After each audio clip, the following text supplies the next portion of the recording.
Selamat datang di Mata Ojan Channel. Jangan lupa like dan subscribe karena subscribe itu gratis. Terima kasih.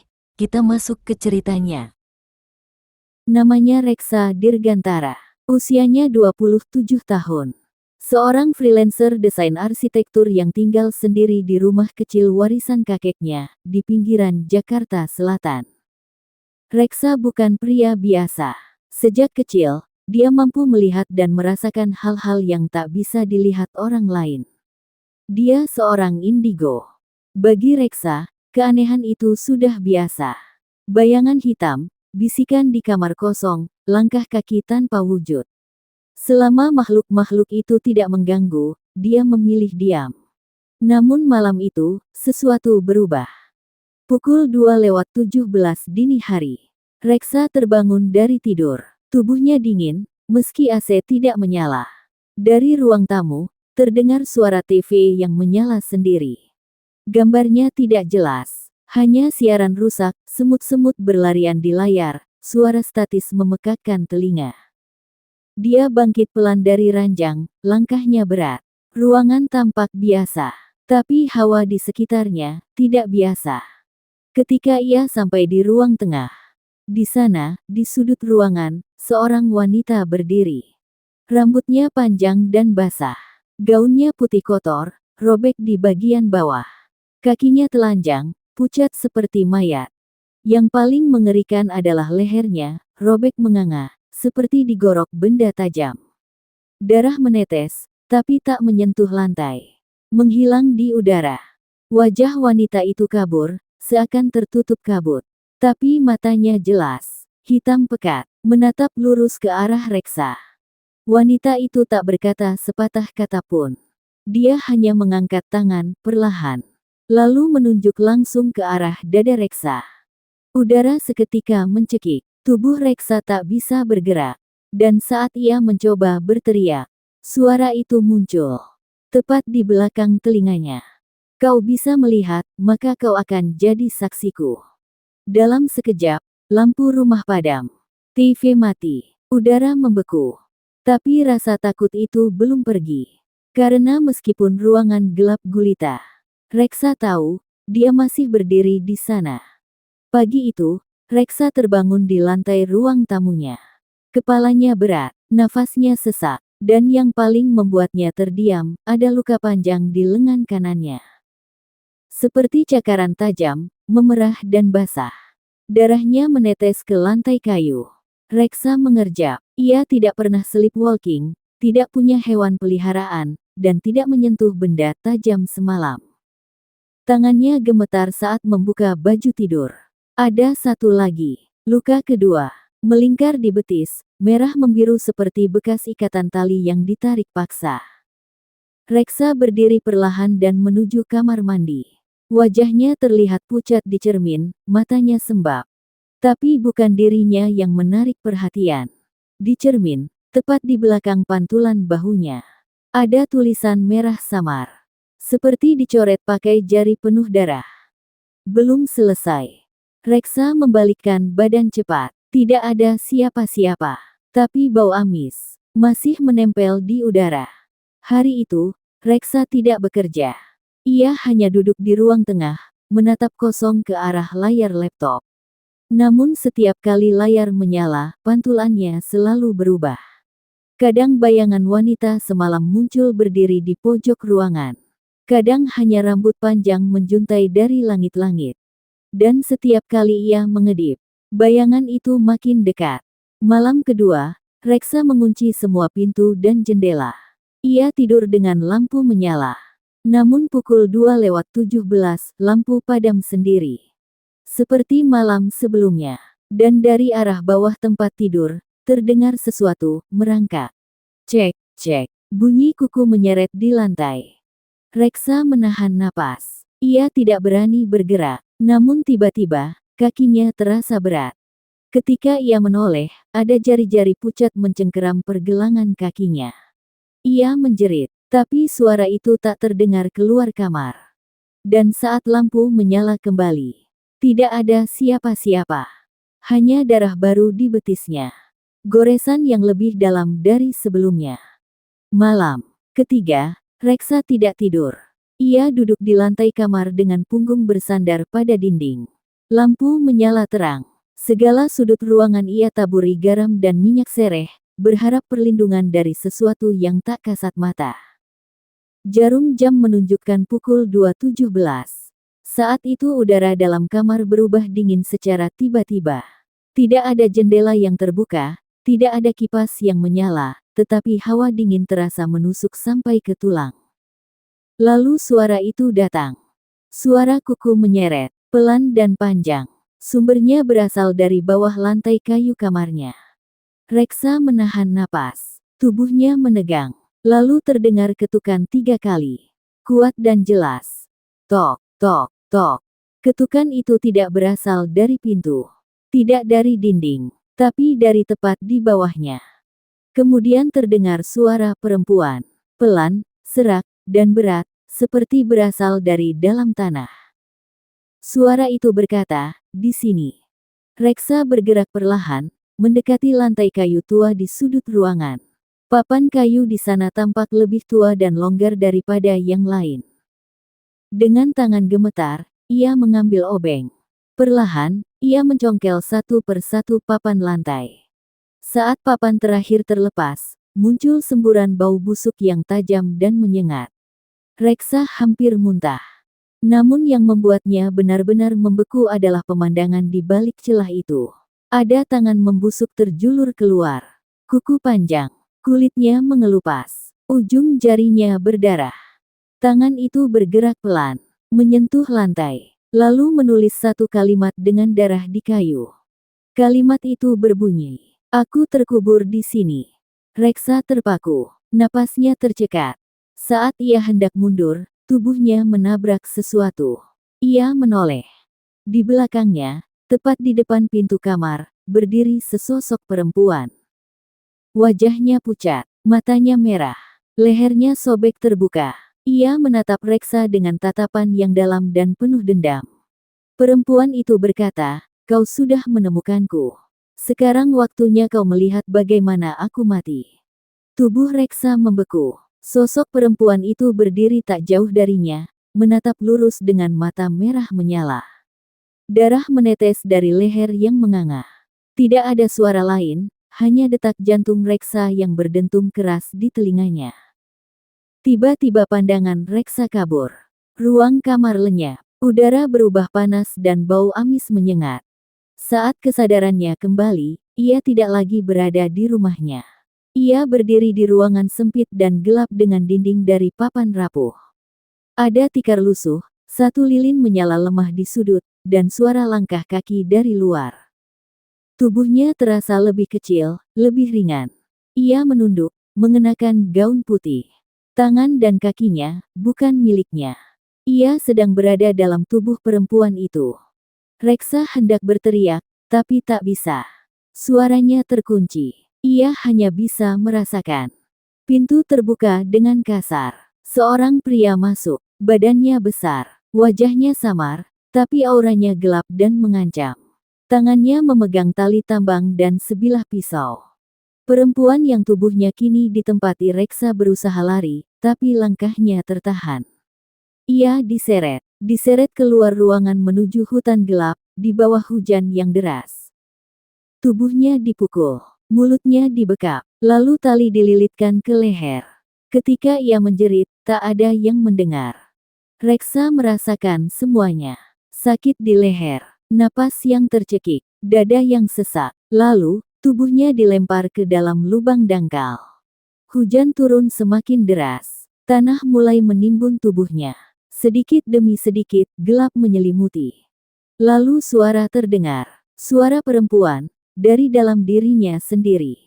"Aku tidak mati dengan tenang. Aku dikubur tanpa nama. Aku ingin dunia tahu siapa yang membunuhku." Pandangan Reksa kembali. Ia terduduk di lantai kamarnya, tubuh gemetar, nafas memburu. Keringat membasahi seluruh tubuhnya.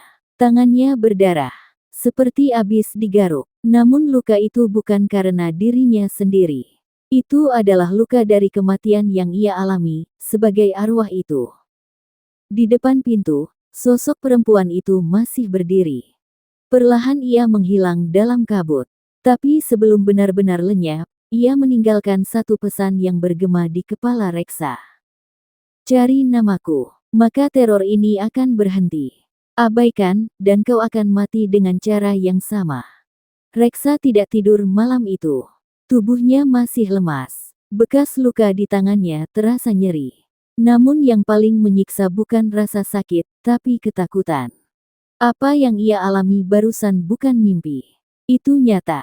Ia hidup kembali dalam tubuh perempuan yang dibunuh dengan kejam dan dikubur tanpa nama. Pagi menjelang, Reksa mulai mencari jawaban.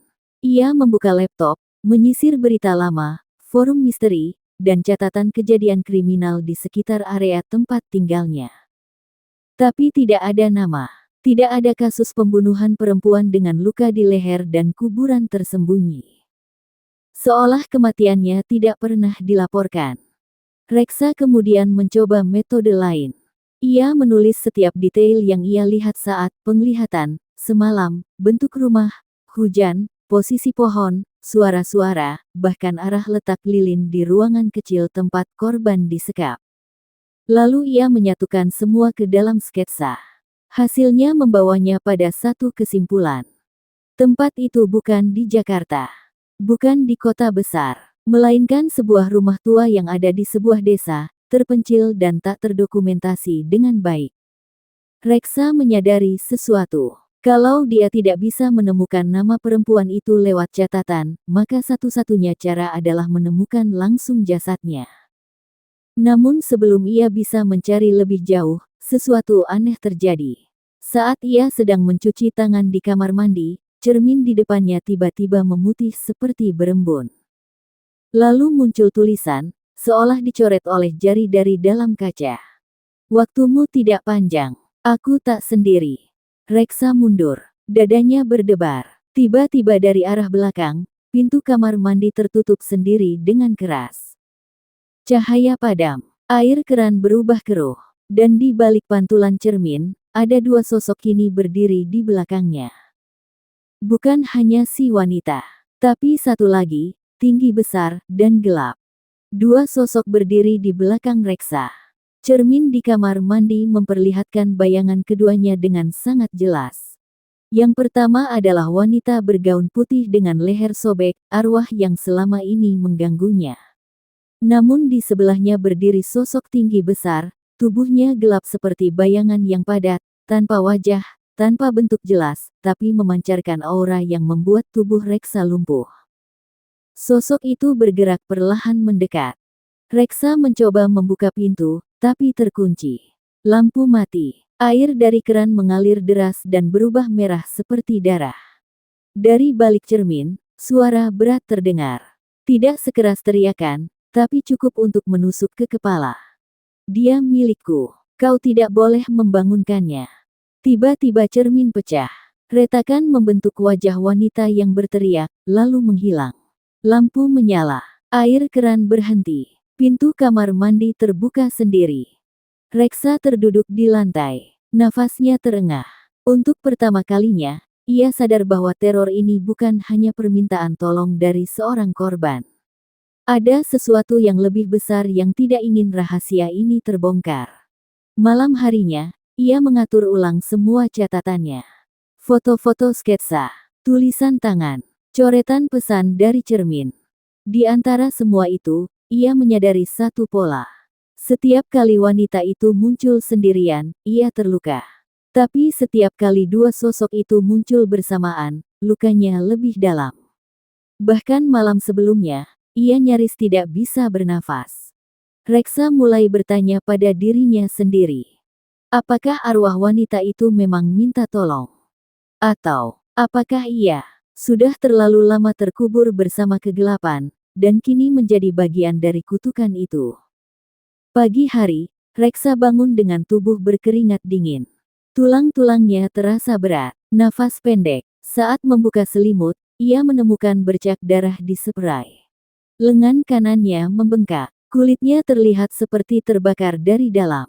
Tidak ada luka terbuka, tapi warna merah gelap menyebar seperti akar tumbuhan mati.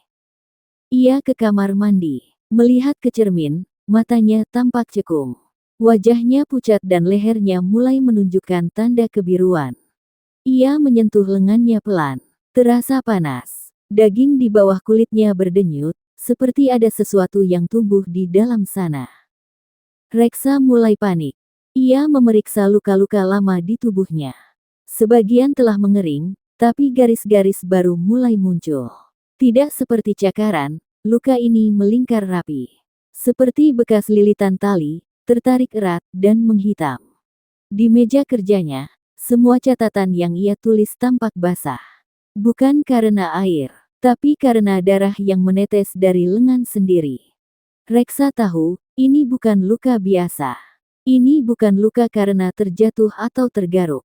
Tubuhnya mulai mengalami sesuatu yang lebih dalam.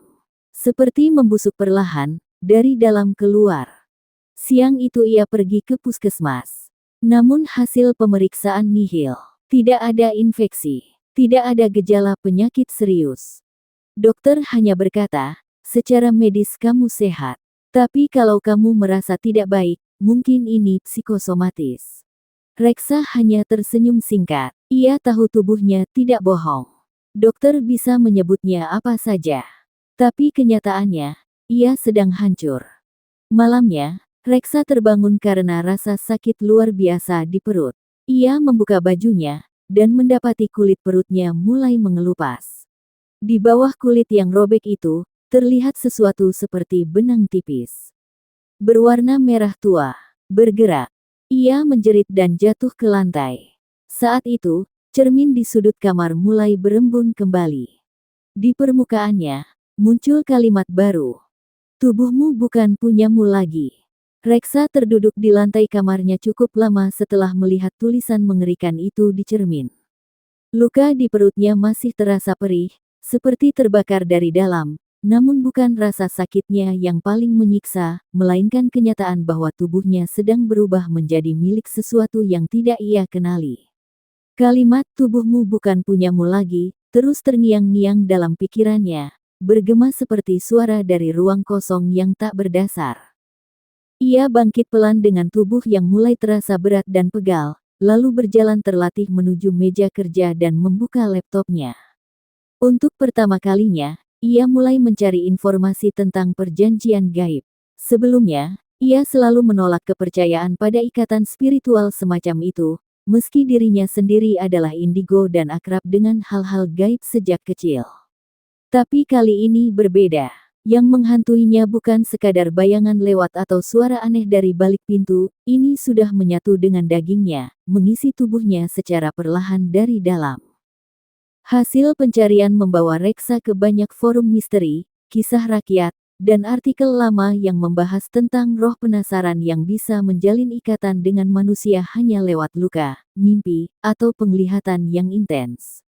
Dari sana, ia menyadari satu hal yang membuat tengkuknya dingin, ia mungkin sudah menjadi bagian dari perjanjian gaib, tanpa pernah menyetujui apapun secara sadar. Ternyata dalam banyak kepercayaan, perjanjian tidak selalu dilakukan dengan kata-kata atau ritual resmi.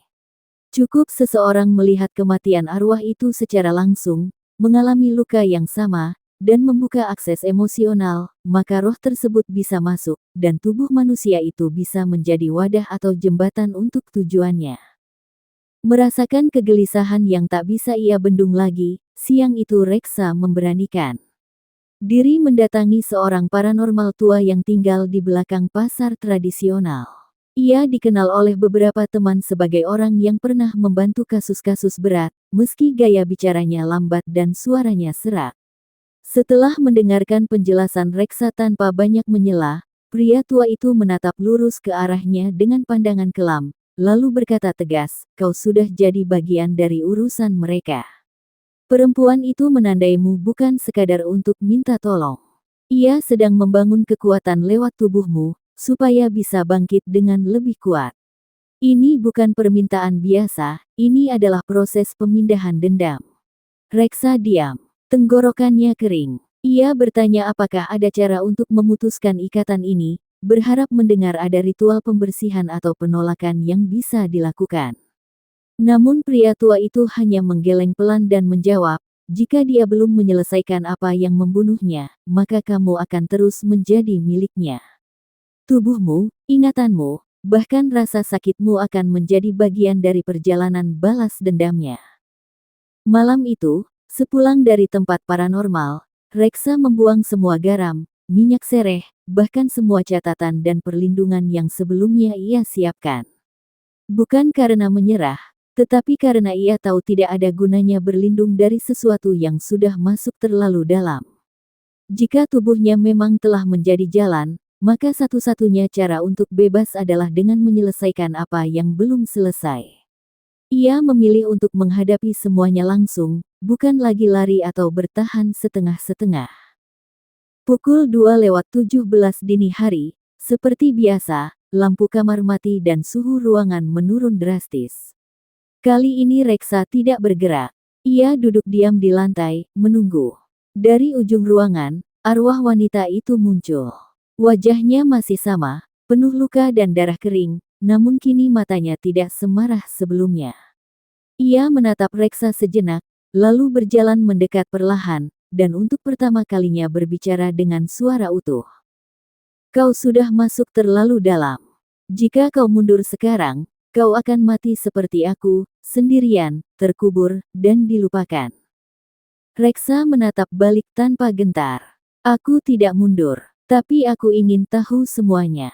Siapa kamu? Siapa yang membunuhmu? Dan kenapa aku yang dipilih? Pagi itu, setelah semalaman berbicara singkat dengan arwah perempuan itu, Reksa mulai menuliskan kembali semua yang selama ini ia lihat dan rasakan. Ia duduk di depan papan tulis putih kecil yang biasa ia gunakan untuk membuat sketsa desain, tapi pagi ini papan itu berubah fungsi menjadi tempat menyusun potongan-potongan kematian orang lain. Setiap detail yang muncul dalam penglihatan sebelumnya ia tulis dengan rapi, lantai kayu berderit, hujan deras, suara bambu ditiup angin, letak lilin di pojok ruangan, dan tubuh perempuan itu yang dilempar ke dalam lubang sempit tanpa nisan. Dari pola-pola itu, ia mulai menyadari bahwa tempat yang ia lihat bukan sekadar rumah tua biasa.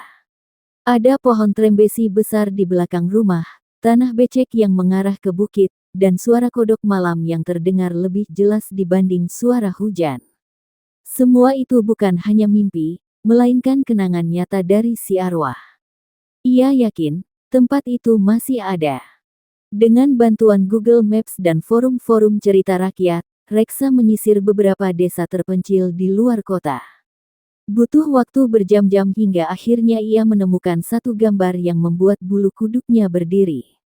Sebuah rumah kayu tua berdiri miring di pinggiran hutan di daerah bernama Girinata, sebuah dusun kecil di kaki gunung yang tak pernah disorot media. Dalam gambar itu, terlihat samar sebuah pohon besar di belakang rumah, persis seperti yang ia lihat dalam penglihatan. Reksa merasa yakin, itu tempatnya. Siang itu juga, tanpa pikir panjang, ia bersiap untuk pergi ke lokasi. Ia membawa ransel kecil berisi pakaian ganti, kamera tua, senter, dan sebuah cangkul kecil. Ia tidak tahu apa yang akan terjadi di sana. Tapi instingnya kuat mengatakan, ada sesuatu yang tertanam di sana. Bukan hanya secara fisik, tetapi juga secara spiritual. Perjalanan ke Girinata tidak mudah. Jalannya sempit, menanjak, dan dikelilingi hutan lebat. Penduduk sekitar tampak menatapnya dengan wajah curiga. Saat ia bertanya tentang rumah kayu tua di ujung bukit, seorang pria tua hanya menjawab singkat, sudah lama kosong. Tapi jangan naik ke sana sendirian. Banyak yang tidak kembali. Reksa tersenyum sopan tapi tidak membatalkan niatnya. Ia melanjutkan perjalanan ke rumah tersebut sore hari, dan ketika akhirnya tiba, perasaannya campur aduk antara takut dan yakin. Rumah itu benar-benar sesuai dengan penglihatan, kayu lapuk, jendela pecah, atap sebagian roboh, dan pohon trembesi tua yang menjulang bisu di belakang bangunan. Saat ia melangkah ke halaman rumah, tanah yang ia injak terasa empuk, basah, seperti baru saja digali. Hawa di sekitarnya mendadak berubah dingin, padahal matahari belum tenggelam sepenuhnya. Tiba-tiba angin berhembus kencang. Daun-daun beterbangan. Dan di tengah pusaran angin itu, suara perempuan yang sangat dikenalnya berbisik tepat di telinganya. Kau hampir sampai. Tapi hati-hati. Dia juga tahu kau datang. Langkah Reksa terhenti tepat di samping pohon trembesi besar yang berdiri diam seolah mengawasi rumah tua itu sejak lama. Tanah di bawah pohon terasa lebih lembek dibandingkan tanah lain di sekitarnya. Aroma basah bercampur dengan bau tanah tua menyengat di hidung. Reksa tahu, inilah tempat yang selama ini arwah itu tunjukkan dalam setiap penglihatannya. Bukan ruang tengah, bukan kamar, tapi tanah di belakang rumah, tempat ia dilempar dan dikubur seperti bangkai. Ia meletakkan tasnya di dekat akar dan mengambil cangkul kecil. Tanpa banyak ragu, ia mulai menggali. 1 ayunan, 2 ayunan, tanah basah berceceran. Suara serangga menghilang. Bahkan angin berhenti berhembus. Dunia sekitar mendadak sunyi, seolah menahan napas. Ayunan keempat membuat cangkulnya menghantam sesuatu yang bukan tanah. Benda keras, tapi bukan batu. Ia menunduk, membersihkan bagian itu dengan tangan.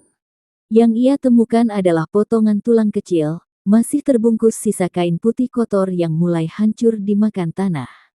Kain itu berbau amis dan menyimpan bintik darah yang menghitam. Reksa menggigil, bukan karena takut, tapi karena seluruh tubuhnya bereaksi secara naluriah. Tulang itu, bukan sekadar tulang. Ia merasakannya. Inilah tempat tubuh perempuan itu dikuburkan. Tiba-tiba tanah di sekeliling galian bergetar. Akar-akar pohon bergerak seperti ular kecil yang merayap pelan. Udara menjadi berat, dan terdengar suara bisikan, kali ini bukan satu, tapi banyak, suara-suara samar seperti orang berdoa, menangis, tertawa, dan menjerit bercampur menjadi satu. Lalu muncul suara lain, dalam, berat, dan marah. Berhenti. Reksa menoleh ke arah sumber suara. Di balik pohon, sosok bayangan besar muncul perlahan. Wujudnya gelap, tubuhnya membentuk siluet pria kekar. Tidak memiliki wajah, hanya rongga hitam tempat matanya seharusnya berada. Bayangan itu maju. Tanah di bawah Reksa mulai retak. Dari celahnya, darah segar mengalir naik ke permukaan. Cangkul di tangan Reksa melengkung sendiri seperti dipelintir dari dalam. Namun tiba-tiba, di tengah kekacauan itu, muncul cahaya samar. Arwah perempuan itu berdiri di seberang galian. Wajahnya masih luka, tapi kini tampak lebih tenang. Ia mengangkat tangannya, lalu menunjuk ke arah bayangan gelap itu dan berkata, "Itu dia. Dia yang membunuhku. Dia yang mengikatku di tanah ini. Jangan biarkan dia menutup kebenaran lagi." Bayangan gelap itu meraung, lalu menyerbu ke arah Reksa. Reksa tersentak, jatuh ke belakang, tapi tangannya tidak melepaskan tulang itu. Saat jari-jarinya menggenggam kuat, terdengar suara letupan keras dari dalam tanah. Pohon trembesi berderak, lalu sosok bayangan itu lenyap. Seolah disedot kembali ke perut bumi. Reksa terbaring di samping lubang, napasnya berat. Tapi tanah mulai tenang kembali. Arwah perempuan itu masih berdiri di sana. Ia tersenyum kecil. "Terima kasih. Tapi ini belum selesai. Namaku belum disebut, dan dunia belum tahu bahwa aku pernah ada." Reksa menghabiskan malam itu di rumah kosong, duduk bersandar di dinding kayu lapuk sambil memandangi lubang tempat tulang itu ditemukan. Tubuhnya lelah, kotor, dan dingin, tapi pikirannya terus bekerja. Arwah perempuan itu telah menunjukkan wajah pembunuhnya, sosok gelap tanpa wajah yang kini ia tahu bukan hanya bayangan, tapi wujud nyata dari seseorang yang pernah hidup. Seseorang yang pernah tinggal di rumah ini dan menyembunyikan pembunuhan di balik pohon trembesi. Namun yang menjadi pertanyaan terbesar kini adalah satu hal, siapa sebenarnya perempuan itu? Reksa kembali ke kota keesokan paginya. Dengan membawa sisa-sisa kain dan potongan kecil tulang yang ia simpan dalam plastik kedap udara, ia mengunjungi kantor arsip tua di pinggiran kota. Di sana, ia menelusuri daftar kependudukan, berita kehilangan, bahkan dokumen tanah yang terkait dengan rumah tua di Girinata. Namun hasilnya nihil. Nama-nama di dokumen kependudukan hanya mencatat keluarga lelaki, ayah, anak laki-laki, dan kakek. Tidak ada satupun nama perempuan yang pernah tinggal di sana selama 20 tahun terakhir. Bahkan catatan tanah menunjukkan bahwa rumah itu sempat dijual, lalu dikembalikan ke desa tanpa proses warisan. Nama perempuan itu dihapus, seolah ia tidak pernah lahir, tidak pernah hidup, tidak pernah dibunuh. Reksa mulai memahami bahwa kematiannya bukan hanya penghilangan fisik, tapi juga penghapusan identitas secara menyeluruh. Seseorang berusaha menghapus jejaknya dari dunia, bukan hanya tubuhnya, tapi namanya. Tak kehabisan akal, Reksa mengunjungi kantor kelurahan Desa Girinata. Ia berpura-pura sebagai peneliti sejarah lokal dan meminta data warga lama. Seorang pegawai tua yang duduk di belakang meja kayu lusuh memperlihatkan beberapa buku arsip bertahun-tahun yang lalu. Lembar demi lembar ia buka, hingga akhirnya ia menemukan halaman yang sobek setengah, hanya tersisa sebagian tulisan tangan. Di antara nama-nama yang terpulas tinta hitam pudar, ada satu yang membuat dadanya berdebar.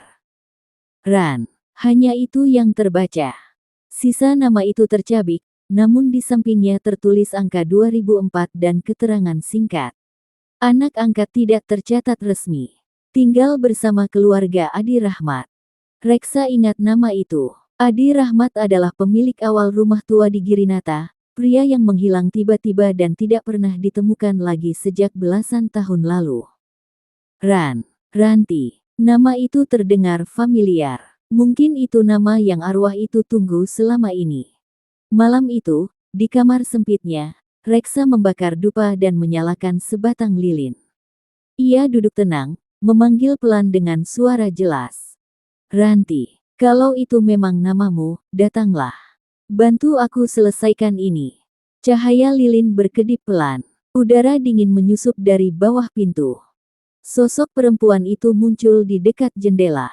Wajahnya kini tidak semengerikan sebelumnya. Luka-lukanya memudar. Matanya lebih tenang.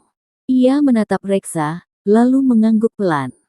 Terima kasih, katanya. Namaku memang Ranti, dan kau sudah membuka pintu yang tidak seharusnya tertutup. Setelah nama Ranti terucap, malam-malam Reksa berubah. Bukan menjadi lebih tenang, justru sebaliknya, teror mulai datang dari arah yang berbeda. Kali ini bukan lagi dari arwah penasaran, melainkan dari manusia yang masih hidup. Orang-orang yang, entah sadar atau tidak, mewarisi dosa dan darah dari pembunuh Ranti. Reksa kembali menyelidiki nama Adi Rahmat, mencari tahu siapa saja keturunannya yang masih ada.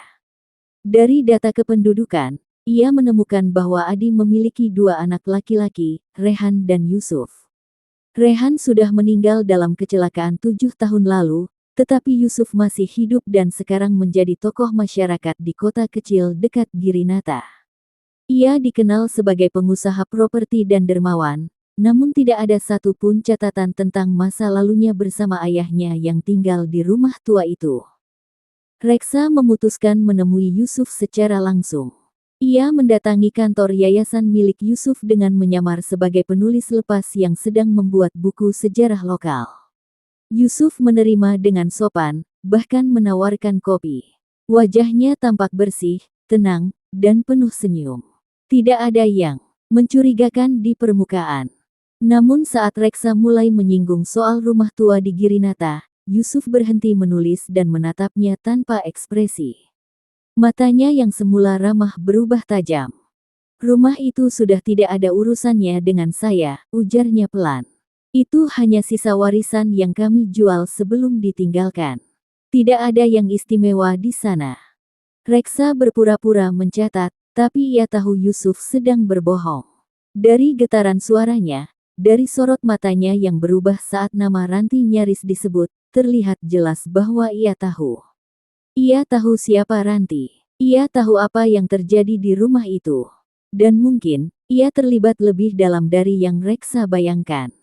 Beberapa hari setelah pertemuan itu, Reksa mulai merasa diawasi. Setiap malam, suara langkah terdengar di tangga kosannya, padahal hanya ia yang tinggal di lantai atas. Beberapa kali seseorang menggedor pintunya tengah malam, lalu menghilang. Bahkan laptop dan catatan tentang Ranti pernah diacak-acak saat ia pergi sebentar. Ini bukan peringatan dari hantu. Ini peringatan dari manusia. Suatu malam, ketika ia pulang dari minimarket, Reksa menemukan pesan tergantung di gagang pintu kamar. Sepotong kertas, bertuliskan huruf kapital besar. Berhenti, sebelum kau menggali kuburmu sendiri. Pagi harinya, Reksa memandangi pesan ancaman yang ia temukan semalam. Kertas itu kini tergeletak di meja, basah oleh sisa embun dan keringat dingin dari telapak tangannya. Ia sadar sepenuhnya bahwa langkah-langkahnya telah memasuki wilayah berbahaya, bukan hanya dari dunia gaib, tapi juga dari orang-orang nyata yang masih hidup dan menjaga rahasia berdarah itu seolah nyawa mereka bergantung padanya. Namun Reksa tidak mundur. Justru ancaman itu semakin memperkuat keyakinannya bahwa kematian Ranti bukan sekadar tragedi pribadi, melainkan bagian dari sesuatu yang lebih besar. Ia kembali ke catatannya dan menelusuri lebih jauh tentang Yusuf.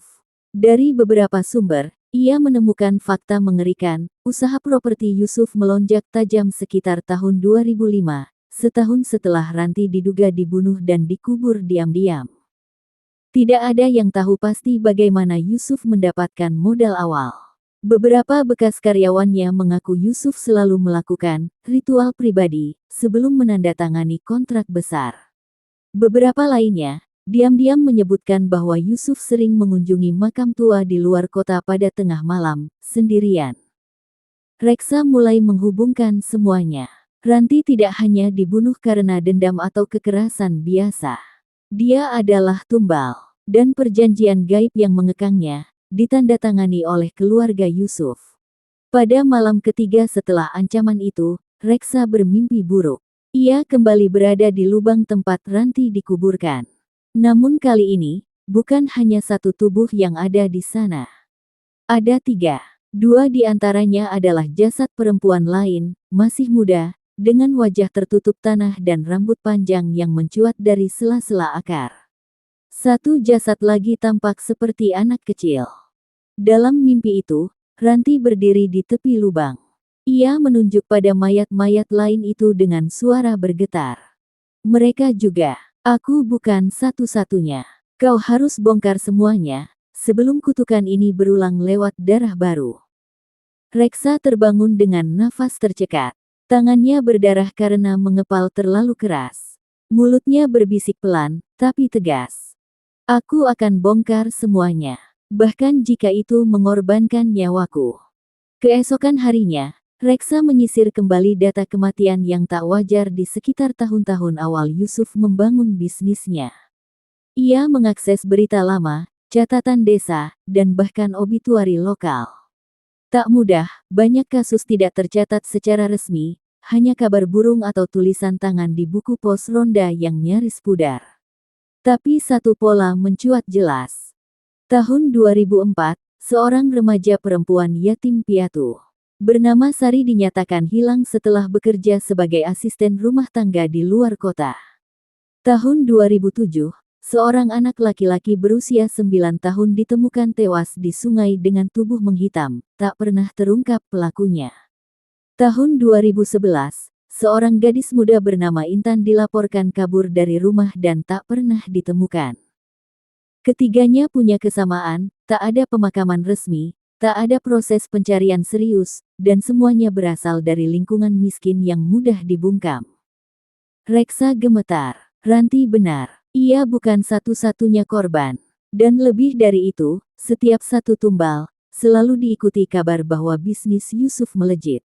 Proyek properti baru, perluasan yayasan, kontrak besar dengan tokoh pemerintah lokal. Darah ditukar dengan uang. Nyawa ditukar dengan nama baik.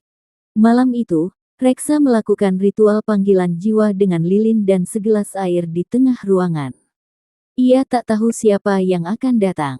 Ia hanya memanggil nama yang telah ia temukan. Sari, Intan, Adi, anak-anak yang telah dilupakan. Udara menjadi dingin. Air dalam gelas bergetar sendiri. Lilin menyala lebih terang, lalu mengecil tajam. Kemudian, bayangan mulai muncul di dinding. Wajah-wajah pucat dengan sorot mata kosong berdiri mengelilingi Reksa. Namun mereka tidak menyerang. Mereka hanya berdiri, diam, menatap. Di tengah lingkaran, muncul Ranti. Kali ini wajahnya tampak bersih. Luka di lehernya mengering. Ia tak berkata apa-apa, tapi ekspresi wajahnya penuh arti. Ia memandang para arwah di sekeliling Reksa, lalu mengangguk pelan. Kau harus buat dunia mendengar. Bukan lewat bisikan, tapi lewat darah yang mereka tinggalkan. Reksa membuka matanya dan langsung duduk tegak. Pikirannya kini jelas. Bukti terakhir ada di makam keluarga Yusuf. Atau di bawah tanah properti milik mereka sendiri. Ia tidak hanya akan mengungkap pembunuhan. Ia akan membuka pintu kutukan turun-temurun. Proyek perumahan, Bumi Santika, berdiri megah di pinggiran kota, berdampingan dengan hutan kecil yang kini tersisa hanya sebagai taman estetika. Reksa tahu tempat ini. Beberapa tahun lalu, lokasi ini hanya sebidang tanah kosong yang sering disebut angker oleh warga sekitar. Namun setelah Yusuf membeli tanah itu dan membangunnya, segalanya berubah, nilai tanah melonjak, rumah-rumah laku keras, dan desa di sekitarnya perlahan dimodernisasi. Tak ada yang menyangka bahwa di balik kemegahan itu, tersimpan sesuatu yang kelam. Malam itu, Reksa menyelinap masuk lewat pagar belakang proyek yang belum rampung sepenuhnya. Ia membawa peralatan sederhana, senter, linggis kecil, dan sebotol air garam. Tanah yang ia cari berada di area yang belum dibeton, dekat gudang bahan bangunan.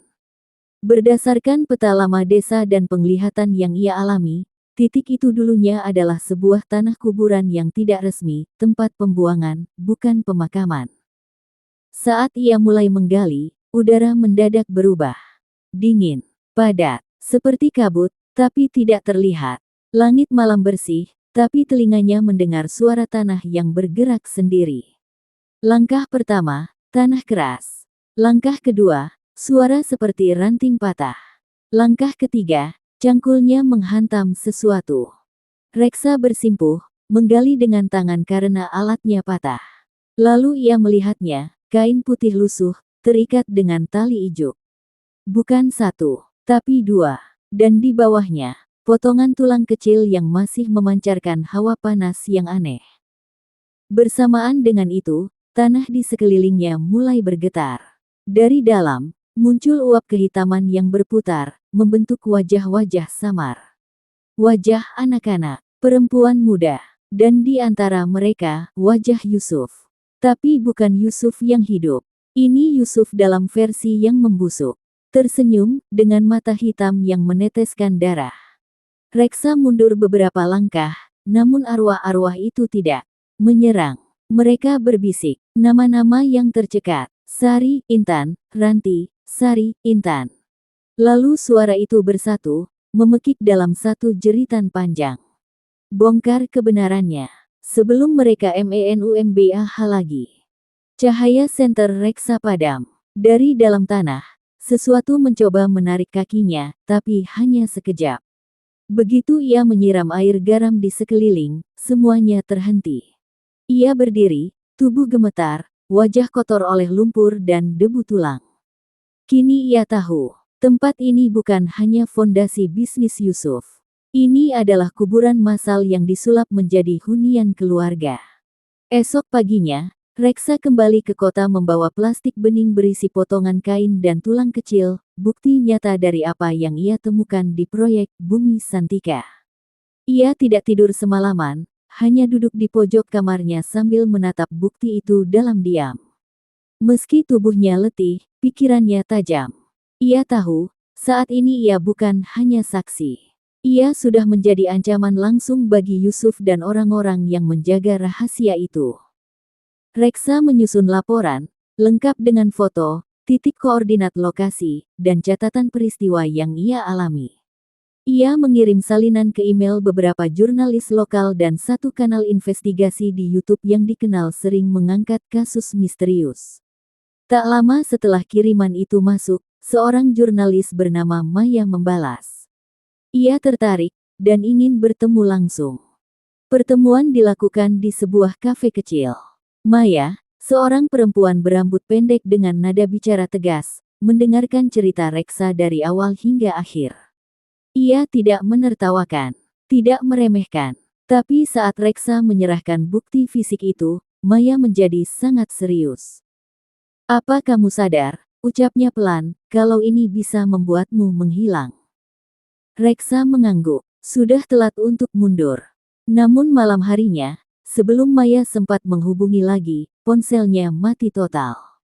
Email yang ia kirim ke kanal investigasi ditolak. Bahkan beberapa catatan yang ia simpan di cloud tiba-tiba menghilang. Yang lebih buruk lagi, saat Reksa kembali ke rumahnya, ia menemukan pintu kos sudah dibobol. Kamarnya hancur berantakan, dan kantong bukti yang ia sembunyikan hilang. Ia tahu siapa yang melakukannya. Bukan polisi, bukan perampok, tapi orang-orang Yusuf. Orang-orang yang menyimpan darah tumbal di balik rumah-rumah megah mereka. Malam itu, Reksa nyaris putus asa. Tapi sebelum ia sempat berpikir lebih jauh, ia mendengar suara pelan di jendela. Ranti muncul lagi, tapi kini tidak sendiri. Di belakangnya, berdiri dua arwah lain. Anak-anak yang pernah ia lihat dalam mimpi. Wajah mereka tidak lagi hancur, tapi tetap sunyi. Ranti menatap Reksa dan berkata pelan, "Kalau mereka sudah mengambil bukti, maka jadikan tubuh mereka sebagai saksi. Temui keluarganya. Buka semuanya. Jangan lewat internet. Hadapkan mereka dengan arwah yang mereka bunuh." Reksa mengangguk, kali ini tanpa ragu. Jika bukti tak bisa disebar, maka kebenaran akan dibawa langsung ke sumbernya. Ia akan kembali ke keluarga Yusuf. Bukan sebagai penulis, tapi sebagai penjaga gerbang kemarahan. Acara keluarga Yusuf berlangsung di sebuah villa mewah di kaki bukit, tempat para pejabat, pengusaha, dan tokoh masyarakat berkumpul dalam perayaan ulang tahun cucu pertamanya. Dari luar, semuanya tampak sempurna, lampu-lampu gantung bersinar hangat, musik klasik mengalun, dan tawa-tawa penuh gengsi memenuhi udara. Tak ada satupun yang mengira bahwa malam itu akan menjadi malam paling kelam dalam sejarah keluarga itu. Reksa berdiri di kejauhan, menyamar sebagai staf catering dengan seragam abu-abu dan topi kecil. Ia sudah menyusun rencana sejak pagi, menyelinap masuk, mengincar Yusuf, dan memancing kehadiran para arwah langsung di tengah pesta. Tidak ada kamera. Tidak ada bukti tertulis, hanya konfrontasi, hanya kebenaran yang datang, dalam wujud rasa bersalah yang tak bisa dihapus. Ia membawa sisa tulang kecil yang berhasil ia selamatkan dari proyek Bumi Santika.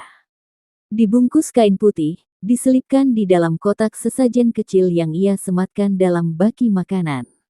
Malam itu, di hadapan para tamu, ia berjalan mendekati meja utama, tempat Yusuf duduk di tengah keluarga besar, dikelilingi kekayaan yang dibangun di atas kuburan tanpa batu nisan. Saat ia meletakkan baki di hadapan Yusuf, suara di sekitarnya mendadak berubah.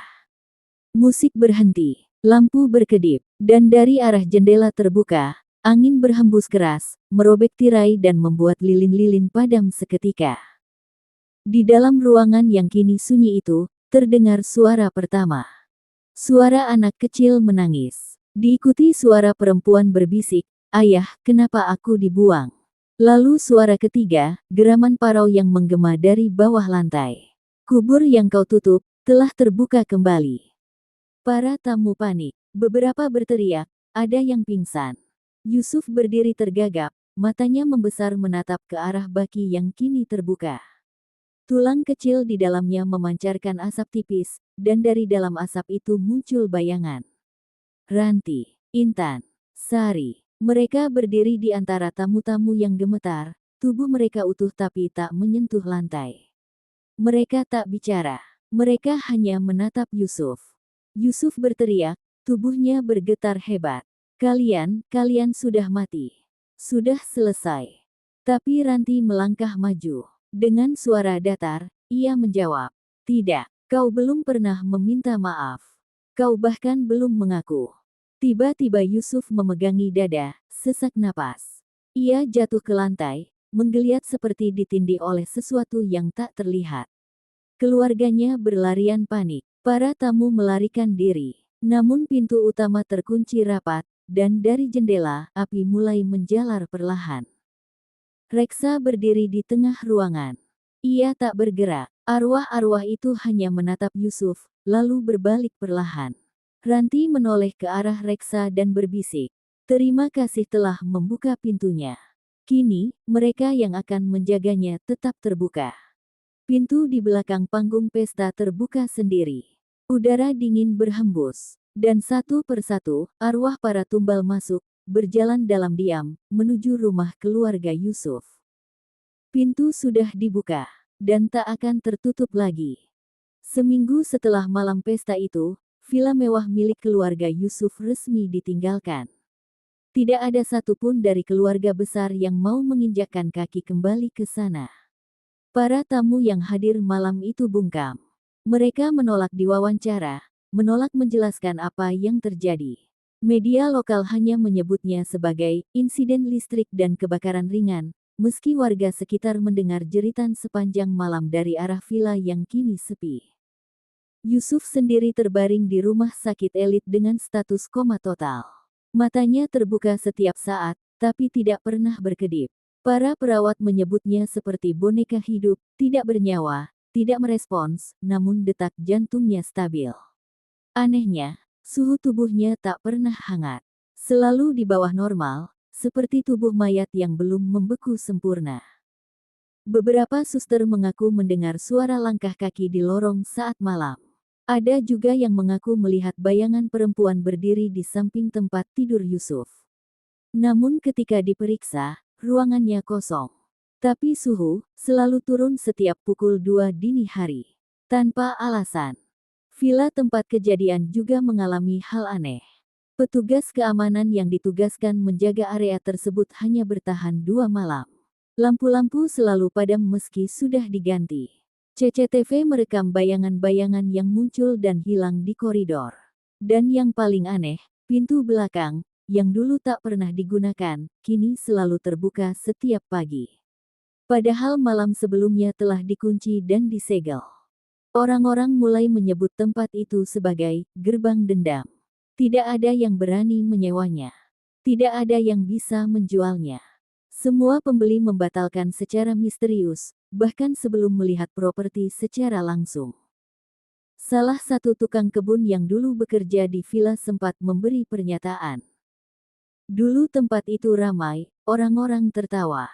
Sekarang, sunyi. Tapi kalau diam-diam kau mendekat ke jendela belakang malam hari, kau masih bisa dengar suara piring jatuh, tangisan anak, dan suara perempuan berbisik dari dapur." Reksa memandangi berita itu dari layar ponselnya sambil duduk di pinggir balkon kos kecilnya. Tubuhnya lelah, pikirannya lelah. Tapi tidak ada penyesalan. Ia telah membukakan jalan. Ia tidak mengusir arwah, ia membebaskan mereka. Ranti, Sari, Intan, mereka kini punya tempat untuk kembali. Bukan di neraka, tapi di sisi keadilan. Namun ia tahu, ini belum akhir. Karena satu arwah lagi masih sering mengunjunginya.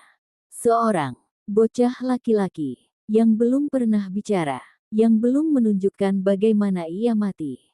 Dan malam itu, untuk pertama kalinya, bocah itu menunjuk ke arah Reksa. Lalu ke cermin, dan berkata, "Ayahku belum mati, dia masih menunggu tumbal berikutnya." Suara bocah itu masih terngiang saat Reksa menutup mata malam itu. Tapi bukan sekadar suara, yang lebih mengganggu adalah tatapan matanya. Tatapan anak yang bukan meminta tolong, tapi menagih janji. Bocah itu telah mengikutinya sejak villa Yusuf dibuka paksa. Diam, hanya berdiri, kadang duduk di ujung tempat tidur. Tapi malam itu, ia menunjuk langsung ke wajah Reksa, lalu ke cermin, seakan ingin berkata, "Lihat lebih dalam, ini bukan hanya tentang mereka." Reksa duduk menatap cermin. Wajahnya sendiri tampak pucat, mata menghitam karena kurang tidur, tapi lebih dari itu, ada aura yang berbeda. Bayangan bocah itu muncul samar-samar di sisi belakangnya dalam pantulan cermin. Ia tak bergerak, hanya berdiri di sana, lalu berbisik. Aku mati di rumah yang tak ada pintunya. Keesokan harinya, Reksa mencari referensi rumah-rumah tua milik keluarga Yusuf yang pernah dibangun sebelum villa dan proyek perumahan mewah. Ia menemukan satu bangunan, rumah panggung tua di pinggiran desa tua, disebut warga sebagai rumah panggilan, tempat orang sakit jiwa dikurung pada masa lalu, konon atas permintaan seorang kakek bernama Mahmud Rahmat, ayah dari Adi Rahmat, dan kakek dari Yusuf. Rumah itu tak tercatat resmi. Namun seorang warga lanjut usia mengaku bahwa rumah itu dulu adalah tempat seorang anak dikurung bertahun-tahun tanpa alasan. Katanya anak itu bukan anak kandung. Katanya dia aneh. Bisa melihat hal-hal yang tak terlihat. Mereka bilang, anak itu kerasukan, lalu dikurung. Sampai mati, ujar si kakek dengan suara pelan. Reksa mengunjungi rumah itu siang hari.